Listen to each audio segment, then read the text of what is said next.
After Mom passed away, Dad immediately brought his illegitimate daughter home. At the welcoming banquet, the illegitimate daughter, Isabelle, clung to Declan's arm, and smugly walked in front of me, flashing a matching couple's bracelet on her wrist. "Sister, Dad is mine and your boyfriend is mine too. This is just the beginning. I will take away everything that belongs to you one by one," Declan chimed in. "Isabelle and I are childhood sweethearts. I've always only loved her. Let's break up." I curled my lips.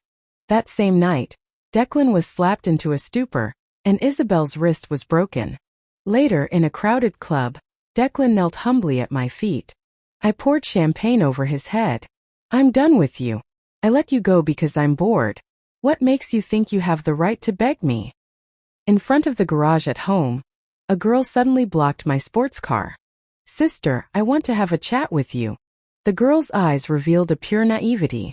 To be honest, I hadn't seen such eyes in a long time. I looked at her with a sardonic smile, while the butler beside me had already begun to sweat. "Miss, she was just brought back. She doesn't know much about the rules yet." I raised an eyebrow. This must be Isabelle, the illegitimate daughter of Silas Song who was so eager to bring home after my mother's death. I heard that today my so-called father even held a welcoming banquet for her at home. My car didn't stall, and even if I stepped on the gas, no one would dare say anything. Someone would naturally clean up the mess for me. But instead I only lowered the car window, leaned an arm on the door and said faintly, "Go ahead." The girl swallowed hard, then as if remembering something, straightened her back. "Sister, my mom is Dad's true love. I'm here to take your place. I had someone look into it. You've been amiss for 25 years. Now that I'm back, you should step aside." Did she not even realize that Silas Song is a son-in-law who married into my family?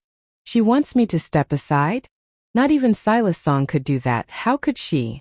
She was ridiculously naive. I felt like I was wasting time and immediately stepped on the gas. The sports car's engine roared, and Isabelle's face turned pale from the ear-splitting sound. The car body brushed past her, the scorching exhaust burning the edge of her dress. Isabelle sobbed and ran back home. Shortly after, I received the first call from my father since I returned home. His voice was steady but filled with anger. "Eleanor, that's enough." It had been 3 years, and Silas Song seemed to have forgotten his position in the Song family. Has being addressed as President Song gone to his head? Looks like I have to pay them a visit. Isabelle invited Declan as her date to her welcoming banquet. Declan was an orphan Silas had sponsored since he was a child and also my plaything. I heard that the two of them were from the same orphanage. Isabelle dressed up meticulously, wearing a Georges Hobeika fall-winter haute couture gown, Valentino's latest couture shoes, and a Cartier necklace from their newest collection. Her outfit was worth a fortune. It also made her the center of attention at the banquet. I'm so envious. The Song family's second daughter is not only beautiful, but she also has such a doting boyfriend. He's Declan, the country's youngest actor. Don't even mention it, Declan used to be. Their conversation came to an abrupt stop, because they saw me. In a corner, Declan was kneeling on one knee, applying ointment to Isabelle's foot which had been scraped by my car. They looked incredibly lovey-dovey. Unfortunately, this amorous atmosphere quickly vanished because of me. The man next to Isabelle was mine. Her ill-fitting dress, shoes, and accessories were also all mine. My appearance attracted everyone's attention at the party. In Hong Kong, everyone knew me. Declan also noticed me. His hand paused as he was applying the ointment and he froze on the spot. It was only when Isabelle pulled him in front of me that he reacted and guiltily lowered his head. Isabelle linked arms with Declan and triumphantly showed off their matching couple's bracelets. "Sister, Dad is mine and your boyfriend is mine too. You don't know, but Declan and I have been dating for 2 years. We're getting engaged in a few days." I was stunned, recalling the Declan from 2 years ago. He said his profession had its specificities and he was at the peak of his career, which was why he kept delaying our engagement. Looking back, those were just his excuses. Seeing my daze, she smiled smugly and leaned in closer to my ear, saying, "This is just the beginning. I will take everything that belongs to you one by one." Really? I couldn't help but raise an eyebrow. It had been a while since anyone dared talk to me like this. Looking at her innocent and foolish eyes, A slight pang of bitterness in my heart dissipated. Amid the crowd's gaze, I walked straight to Declan. Everyone knew that Declan was my exclusive possession, and no one dared to approach him.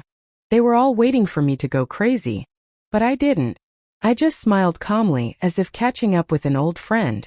Since I wasn't around, did you find a cheap knockoff as a substitute? Hearing me say this, Isabelle looked hurt and teared up. Declan frowned with displeasure, seeming very unhappy with my words. He slowly raised his head. Isabelle isn't a knockoff nor a substitute. Then she's a homewrecker? The man looked up, meeting my gaze. Isabelle and I are childhood sweethearts. I've always only loved her. He held Isabelle's hand, his lashes fluttering lightly. Let's break up. At that moment, I understood what it meant for a cornered dog to jump over a wall. His words annoyed me. Are you saying that I'm the homewrecker? I pointed at myself, my eyes smiling but the smile not reaching my eyes. Everyone in Hong Kong knew how much I loved Declan. The heiress who shamelessly chased after him, throwing money, resources, and practically giving herself away. If Isabelle wasn't a homewrecker, then who was? Things were getting interesting. Everyone looked at Declan with curiosity and pity. Eleanor, you were the one who forced me to stay by your side. The Song family's sponsorship to me, and all the money and resources you used on me, I will pay you back slowly. Please don't bother me anymore. Let me go and let yourself go. The atmosphere froze. Everyone gasped at Declan's audacious statement. Declan's face was calm. He didn't show any sign of fear. He probably thought I would compromise as I had done in the past, give him face and then try to reconcile privately. After all, I had once loved him so much recklessly. I narrowed my eyes. I had indulged Declan too much in the past. So much so that he forgot that, without me, he was nothing. Okay. I smiled brightly. I'll let you go. Perhaps it was because I agreed so quickly. Isabelle looked disbelieving. Even Declan's face revealed shock. He didn't know. When I love, I will love with all my might. But when I stop, I will quickly move on. Men, or rather love, has never been a necessity for me, but a condiment in my life. Declan was just a plaything. I smiled at Isabelle. If you like him so much, then you can have him. The word half stung Declan. He abruptly looked up, glaring at me. I smirked, glanced at him and turned to face the crowd, my posture haughty. From today onwards, the Song Group will sever all ties with Declan and withdraw all the resources and support we gave him in the entertainment industry. Since he wants to pursue true love, I will fulfill that wish. At the same time, the Song Group will sponsor new partners. The requirement for selection is, give Declan 3 slaps. If you meet the condition, you are welcome. Declan looked at me, his eyes filled with complicated emotions. Isabelle was the first to go crazy. Sister? Are you insane? What gives you the right to do this to Declan? She was indeed raised to be innocent and foolish, just as my mother had wished. The butler, who had been watching the situation unfold, couldn't stand it anymore and forcibly pulled Isabelle out of the banquet. Miss, I will explain the rules of the Song family to her right away. I guarantee she won't speak so disrespectfully again. I nodded indifferently. The last person who had been this arrogant was probably growing grass on their grave by now. Don't get too cocky. Dad won't. The rest of her words were muffled by the butler's hand. Declan clenched his fists tightly, his teeth grinding together. Why? I shrugged with a smile. I'm letting you go because I'm bored. But you broke the agreement first, so you have to pay the price. Hearing bored, Declan finally showed a surprised expression. But he still believed I wouldn't give up. After all, I did a lot of crazy things to get him in the past. But the past is the past and now is now. In fact, now is just the beginning. I looked at the people at the banquet. Count down 3 numbers. I'll do it. The young man who raised his hand was the epitome of a heartthrob, his flirtatious eyes hiding a hint of a wild nature. It was Caspian, the unloved younger son of the Grey family. The young man put his hands in his pockets and bowed to Declan as if it was a serious matter. Sorry, actor Declan. I want to be successful without having to struggle as much as you did. Hitting you is not my first choice, but I have no other way. I'm very sorry. His face was filled with apologies and he seemed very embarrassed.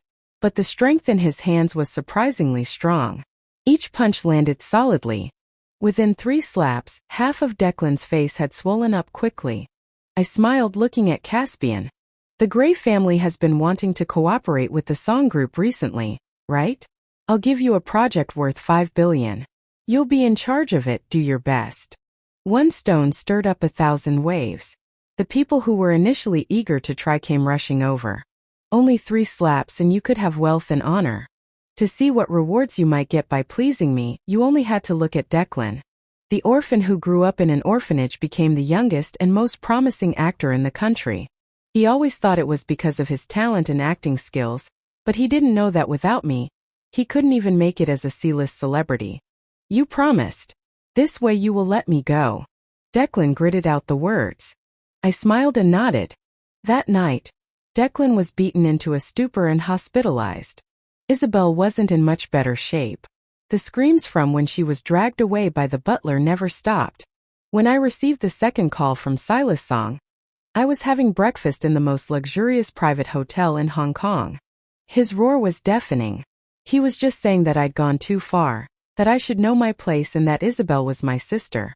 What kind of status did she have to be my sister?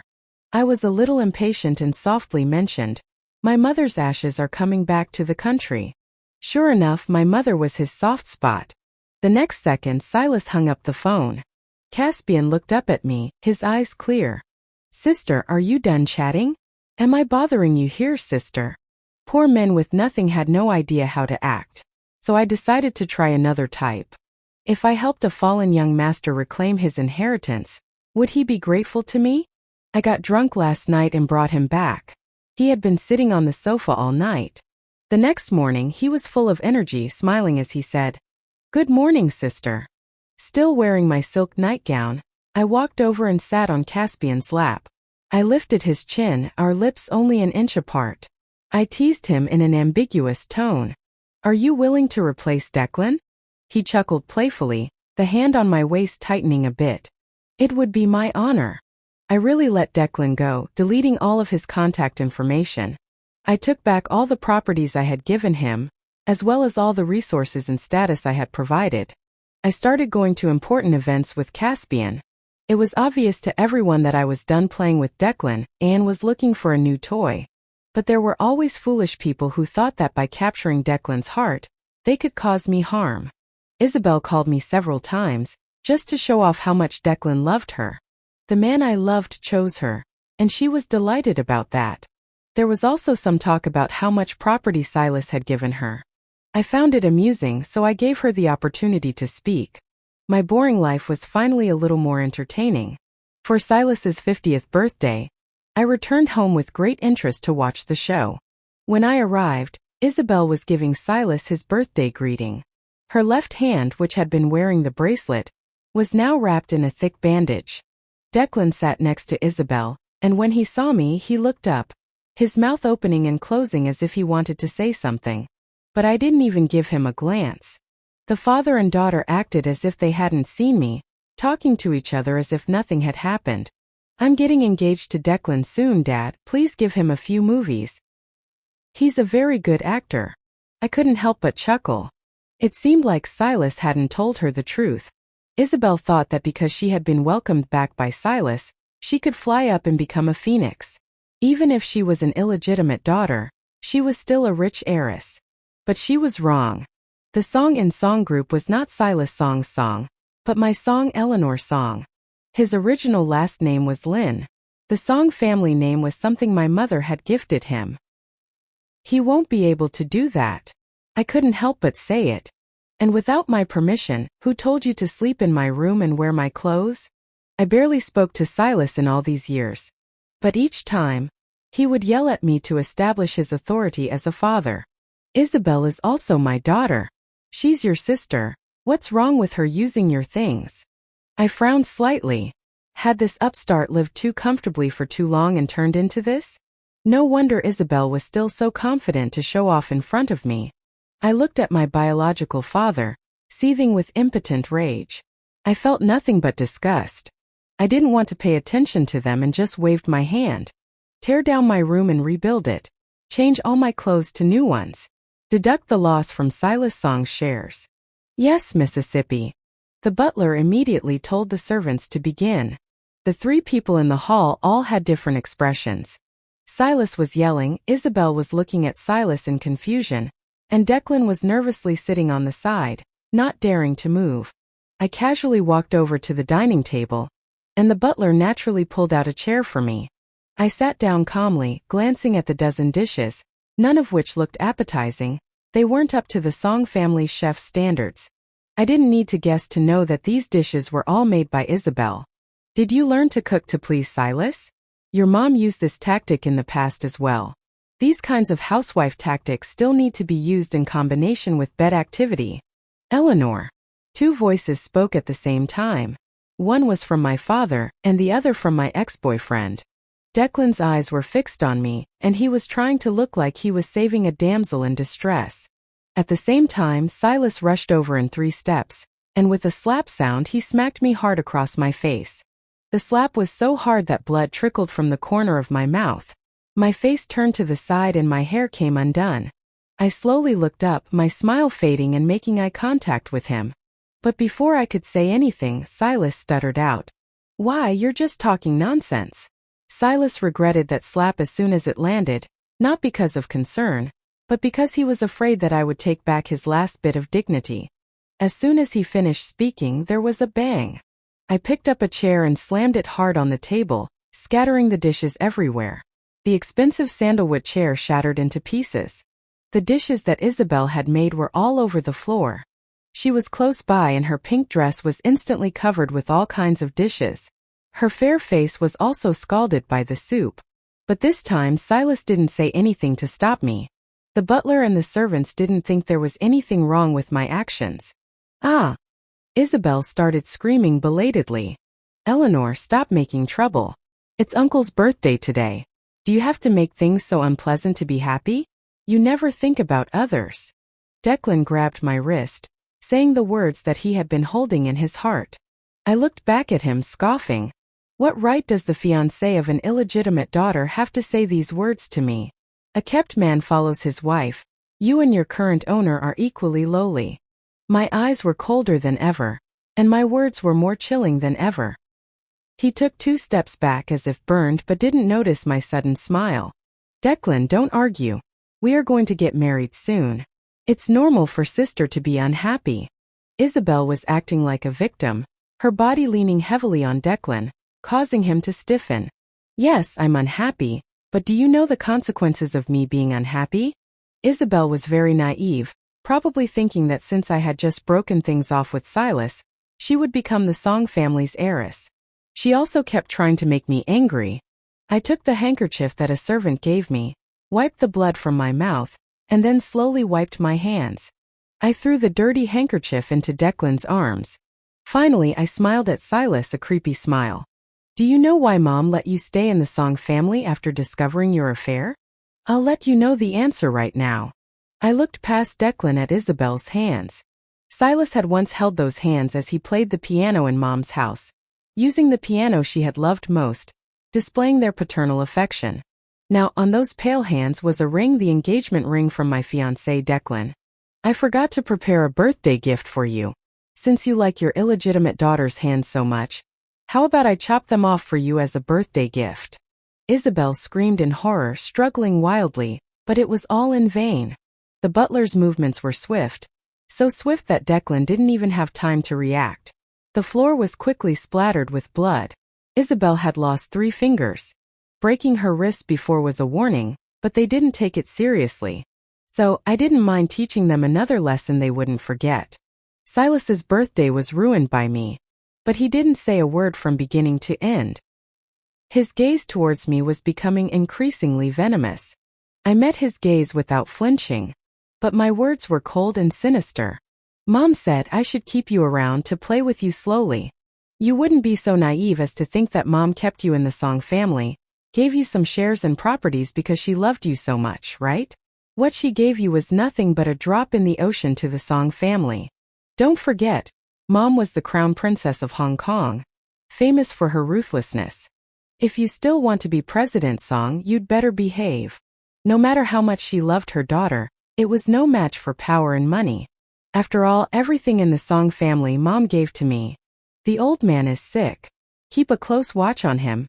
And don't let any unwanted people near him. With just one sentence, I could separate Isabelle from the Song family from then on. The fact that she survived and could even be here was because my mother was a transmigrator who entered a novel to complete a conquest. Only I knew this secret. The world we were in was a fictional world. And my mother was a transmigrator from another world. Her target was Silas Song. My mom's identity upon her arrival was Crown Princess Seraphina Song of Hong Kong. A queen in the business world, yet she fell in love at first sight with a poor student Lin Chishan in school. What she wanted was always hers. So that man was changed to her last name, and a path to a life of success was set for him. But this man was not good to her. He pretended to hate her. Yet he was constantly extorting her money. He would constantly criticize her for being licentious and frivolous, yet he was willing to kneel at her feet to receive her graces. Seraphina knew everything and forgave everything. She knew that he had cheated on her with his first love 2 years into their marriage, and she didn't care. That man and his mistress had a daughter, she didn't care. The daughter was named Isabelle, she still didn't care. She truly didn't care, because she was only here to conquer Silas Song. Not for love.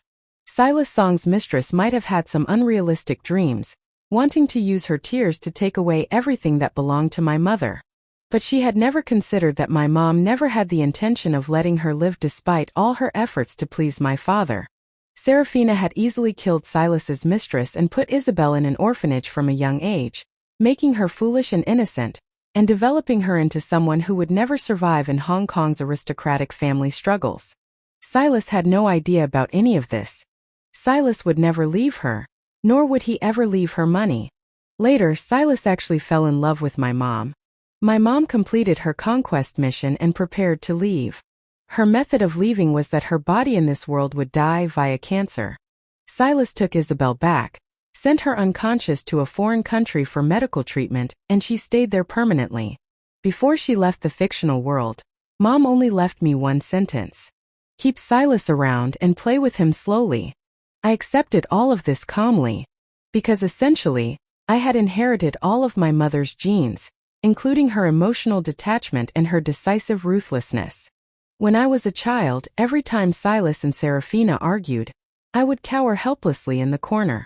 Their arguments would be very intense, often ending with the woman leaving in despair, and the man walking away indifferently.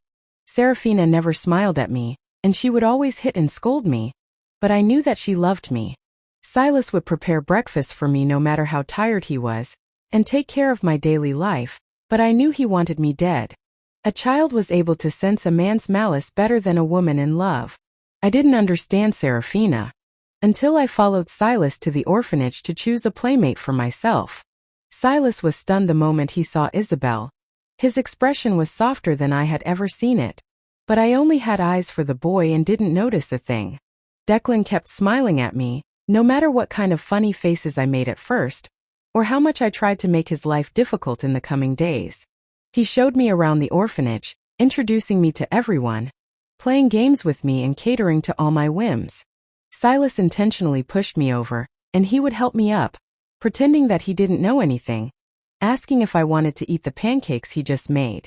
I knew his purpose, knew he had ulterior motives, but I still fell for it. Silas left disappointed because I didn't choose his illegitimate daughter. I brought Declan back, named him myself, and told my mother. I found my own toy. I really did like Declan, like a puppy that wags its tail. Even if the puppy grew up and gave me the cold shoulder, I would forgive him for the loyalty he had once shown his master. Long after, I found out that Declan was writing letters to Isabelle. He said that once he got rid of me, he would bring Isabelle over in a glamorous and showy manner. The childhood sweetheart story was repeating itself in 2 generations. When I found out, I was very much looking forward to it. But I'm done playing now, and he won't have that chance. All of Declan's resources have been transferred to Caspian. Depending on my mood, his future was decided. I could help him reclaim his family's property, or I could make him an even more famous actor than Declan. I could even elevate him to be the second largest tycoon in Hong Kong after the Songs. I had the money and the power, and if I wanted to, I could do anything I wanted in Hong Kong. And similarly, as long as I released the news that Declan was a man that I was done playing with, he would never be able to stay in Hong Kong. Countless people sent me signals, saying they had rejected Declan's attempts to hire him, just to leave a good impression with me, or to have a chance to have dinner with me. Of course I had to agree. I had no reason to refuse. I could date men of all kinds because no matter how willful and rude I was, they would all try to please me. Even when I was tired, bored, and annoyed, my perfect lover, that was tailored for me, would take me home for some intimate time. Declan's past remark about me being licentious might have made me rage in my room, but the situation was different now. After going through countless hardships, I understood one thing. With enough money, I could mold everything into the way I wanted it. I used to like his rebellious spirit, so he had the right to be willful. But I don't like it anymore. He had to change. He would willingly crawl to my feet and beg me for another chance. Beg me to have mercy on him. I appeared in various high-profile locations with Caspian. He was very smart and handsome, and he also had a prominent family background like me. He was a great accessory, better than Declan in every way. If I was a jackal, he was a tiger. But he was very sincere.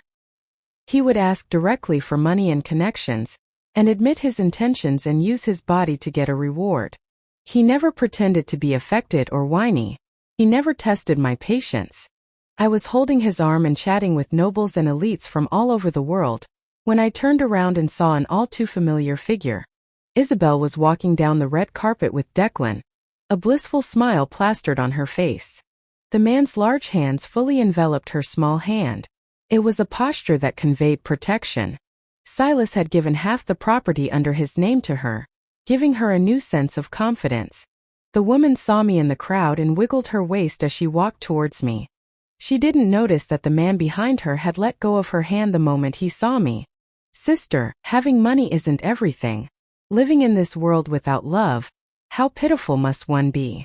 Dad gave me the invitation to the charity gala, and asked me to attend as his only daughter. You're not angry again, are you, sister? A finger on her left hand was broken. I had never experienced the pain of broken finger, but I didn't think that she would be able to forget the pain so quickly. You'll come to my wedding, right, sister? I forgot to tell you. Dad gave me the Old Song family mansion as our wedding home. She was still so naive, thinking that her weak provocations would cause a sensation, but aside from the organizer, Mr. Zhang, who glanced at her disdainfully, no one else paid her any attention. Mr. Zhang led me into the inner hall, and the entire time he praised how well Caspian and I matched, how sweet we looked together, and asked if a wedding was coming up. Caspian squeezed my hand and smiled shyly like a newly married bride. We passed Isabelle, and passed a red-eyed Declan. Declan, who had always been the center of attention and respect, was ignored for the first time. He had become an invisible man. His former apprentices didn't greet him, and those who had once tried to curry favor with him vanished without a trace. No one could endure such a contrast. I could ignore Isabelle, but Isabelle couldn't accept it.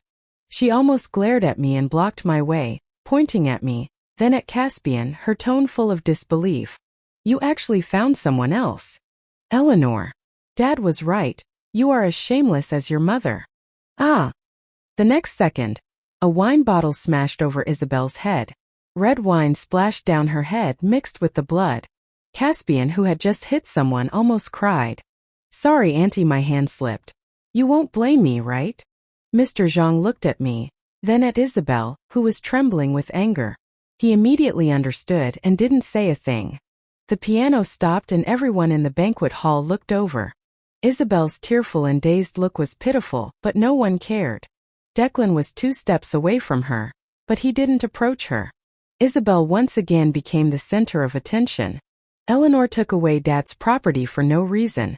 She repeatedly disobeyed Dad, and harmed and slandered everyone. Does everyone here know her true colors? She spoke with great gusto, her right hand bleeding from being clenched into a fist. But the hall was silent. The ticking of the clock on the wall was clearly audible. Whether anyone was curious about my true colors was debatable, but everyone was curious about Isabelle's fate. Am I wrong? Why don't you say anything, Eleanor? Are you also guilty? Just as she finished speaking, a bucket of water was poured down on her. The water cut off her words. The woman was soaked from head to toe, and water was dripping from her hem. She blinked her eyes in disbelief, and tried to open her mouth but spat out a mouthful of dirty water. I followed the source of the water to the second-floor balcony.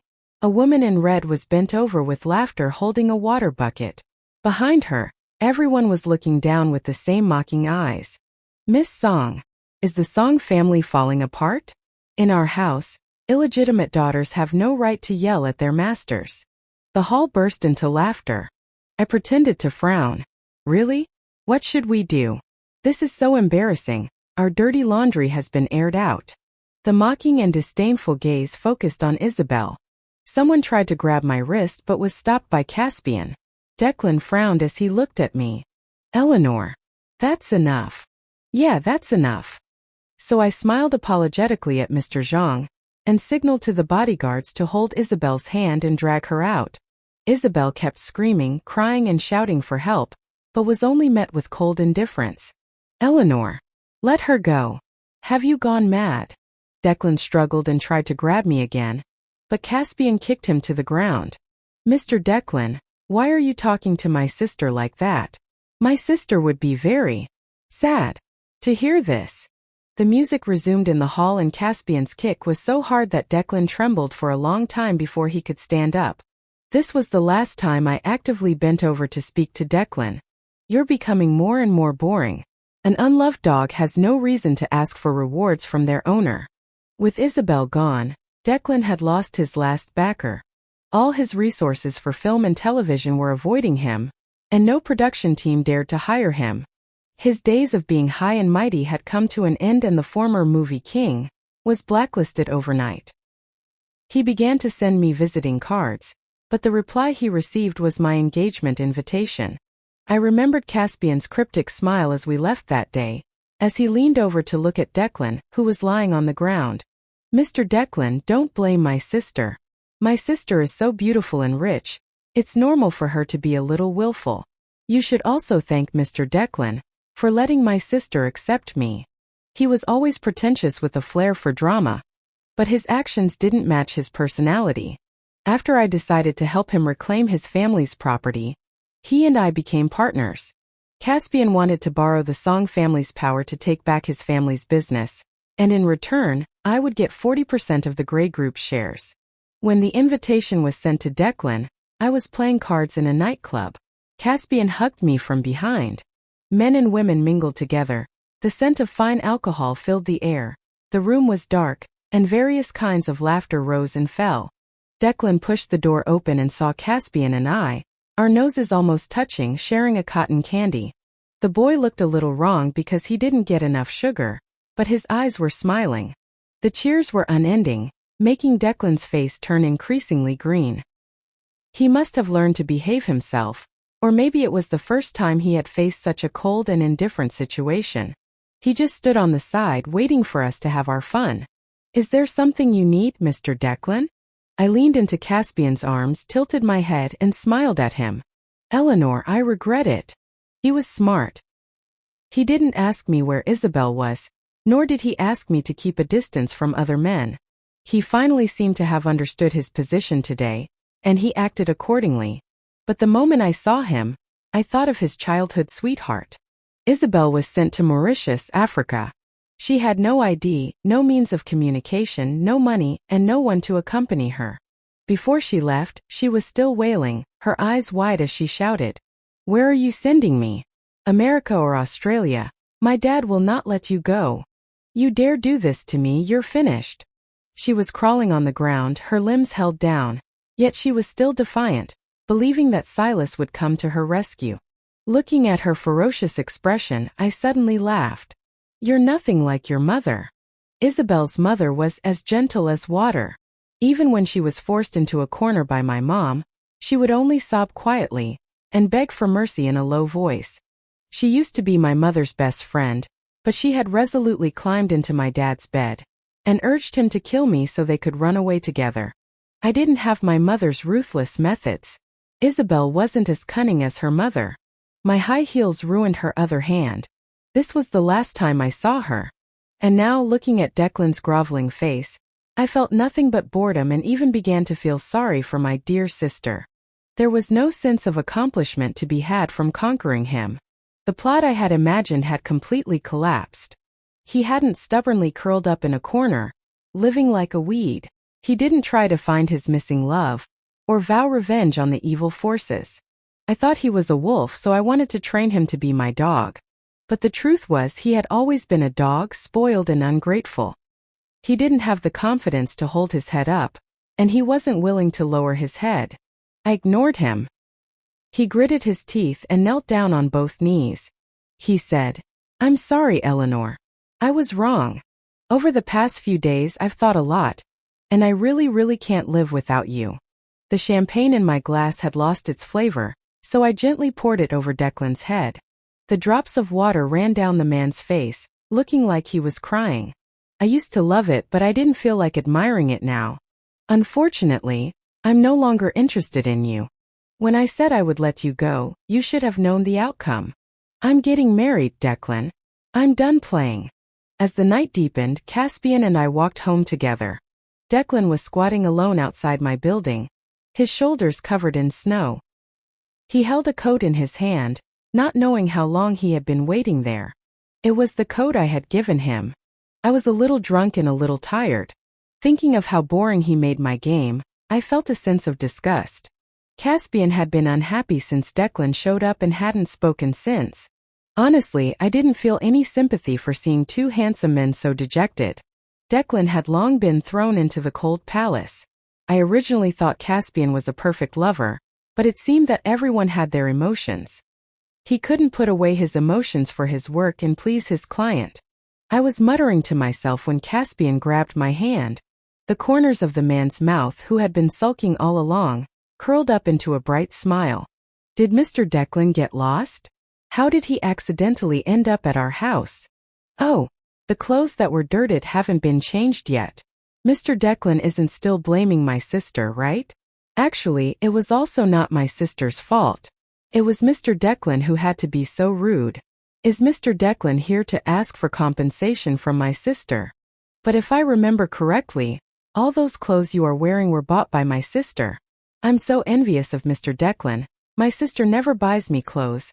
She just gives me a large sum of money and tells me to go buy them myself. How long did Mr. Declan wait downstairs?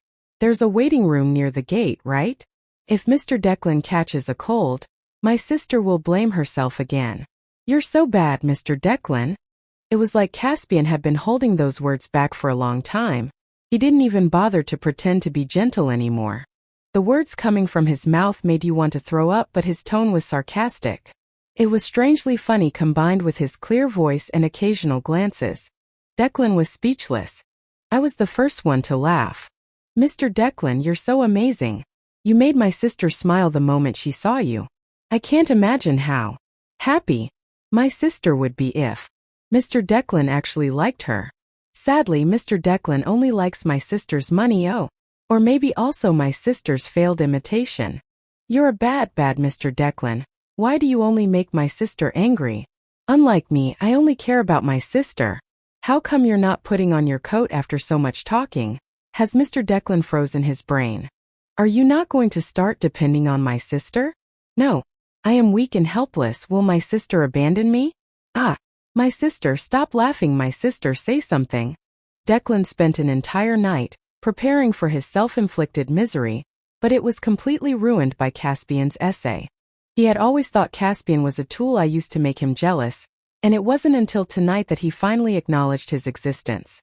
Because I didn't give him another look, there was no comforting advice, no tears of regret. From beginning to end I was smiling, looking at Caspian, laughing so hard I was going to faint. I didn't even know how I had been helped back into the room by the man. After laughing enough, I leaned back into the sofa and looked at him lazily. Caspian. Yes. Sister, what do you need? I will. That's enough.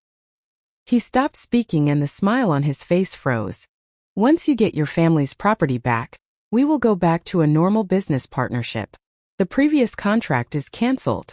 I should also find a real young face to take care of. I originally liked his identity and wanted to partner with the Greys to force out the final shares under Silas Song's name. Now it was time to say goodbye. We were just friends. I was relaxed, and after speaking I adjusted my clothes and headed to the bedroom. The snow was heavy outside. It had soaked my inner lining and I was a little cold. But suddenly I fell into an embrace.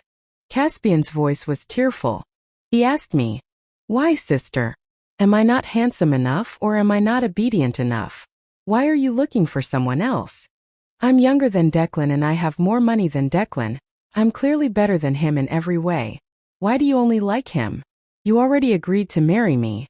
I'll transfer all my property to you. Please don't leave me, I beg you." The man's hot tears soaked my collar. I never made a scene, but I felt guilty. "Caspian, you're still young, you may fall in love with many people. But it won't be me. It doesn't matter to me, being with you won't be a loss. But what will others think of you? I don't care. But I might fall in love with many people. I won't marry you, nor can I guarantee our future. It's okay. I will work hard." "Okay." I didn't struggle. "Remember to prepare the property transfer contract as soon as possible." "Sure." After that night, I didn't see Declan again. The man vanished like he had evaporated into thin air. I suddenly wondered what happened to him, so I asked Caspian. Caspian grinned and said he had sent Declan to a happy place, Mauritius. Caspian was cutting his steak while carefully watching my face. I wiped my mouth and, after pondering for a moment, replied, "That's good. He can go diving and chase whales. Maybe he'll meet his soulmate." Isabelle was still over there, putting on performance art to make a living. Caspian paused and said, "Maybe he can't chase whales. He accidentally fell and broke his right leg when he was getting on the plane." I understood. The servants from the old songhouse were gradually being moved to other places by me. The butler returned to my side. They were members of the Song family and had always looked down on Silas. Silas flew into a rage when the last of his shares were transferred. But nothing could be done. I was not a conqueror. After that birthday, I never saw him again. He had enough money and people to take care of him. I had also told him Isabelle's ending. I heard that he had destroyed everything in the living room, cursed out loud, and then cried. He said that I was a beast and that if my mother was here, he wouldn't have ended up like this. I sent him the recording of what my mother had said before she left, and told him, "Your current ending is what Mom had planned for you." He was so angry that he cursed that I and my mother wouldn't have a good death. But sadly, he wouldn't live well before me. And I continued to live a flamboyant and exciting life. The end.